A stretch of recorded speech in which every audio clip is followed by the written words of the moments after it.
শাহবাগের বর্তমান পরিস্থিতি বেশ উত্তাল হয়ে রয়েছে। শাহবাগের আনাচে কানাচে নেতাকর্মীদের ঢল, সাধারণ মানুষের ঢল, সবারই একটি স্লোগান, তুমি কে আমি কে, হাদি।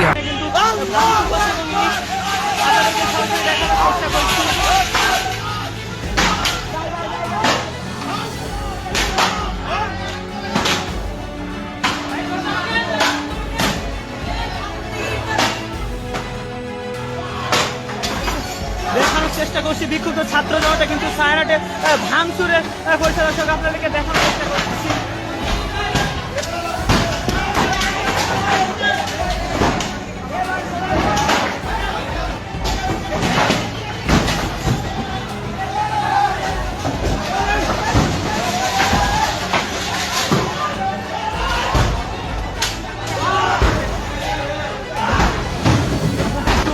ভাঙচুরে করা হচ্ছে, আপনাদেরকে সরাসরি দেখানোর চেষ্টা করছি।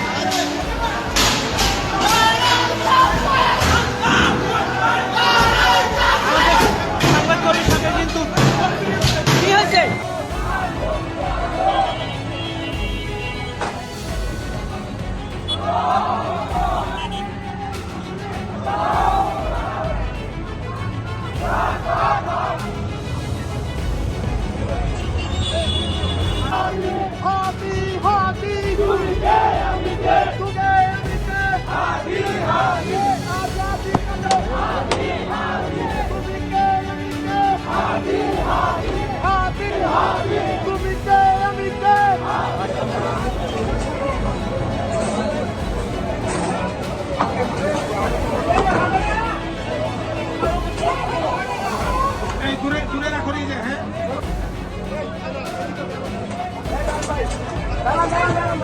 Viewer, Bangladesh is a ticking time bomb and India must stop pretending otherwise. What we are watching across the border in the last 10 to 11 days is not random unrest. It is organized hostility directed against India.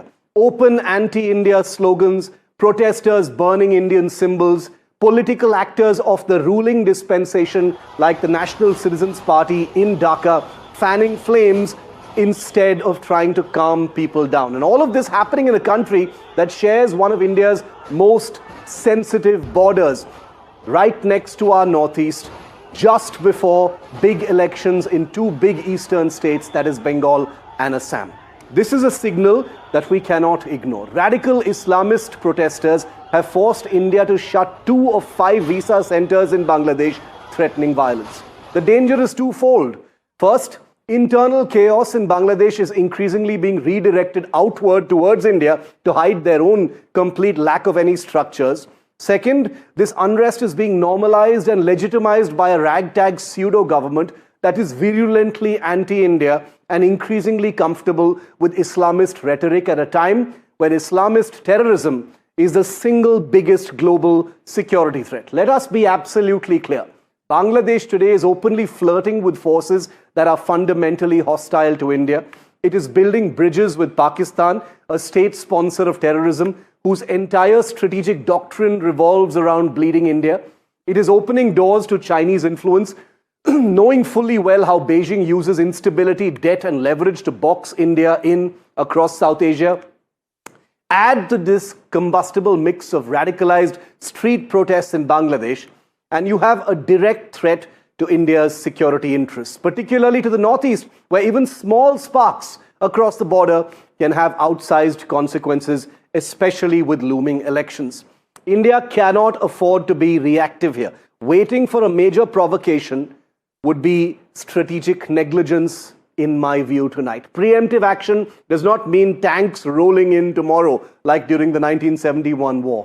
It may mean clearly escalating policy, drawing some red lines, and no longer regarding Bangladesh with the kind of rose-tinted glasses that one tends to have, considering India's role in the birth of this nation.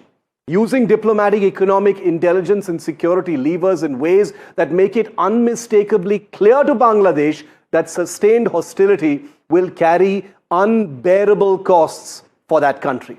For years, India invested in Bangladesh with patience, investment, and goodwill like a big brother. That goodwill is now being repaid with provocation and dangerous threats on a literally daily basis. The bodily integrity of our people, Indians in Bangladesh, is being threatened. The question India must ask itself is uncomfortable but necessary. When a neighbor becomes a security liability, how long do you keep pretending it is a domestic problem that Muhammad Yunus, the so-called president of that new republic, is going to have to handle? Bangladesh is no longer just Bangladesh's problem. Let me be very, very frank tonight, and this might offend some people, because ignoring this ticking time bomb would be India's biggest mistake.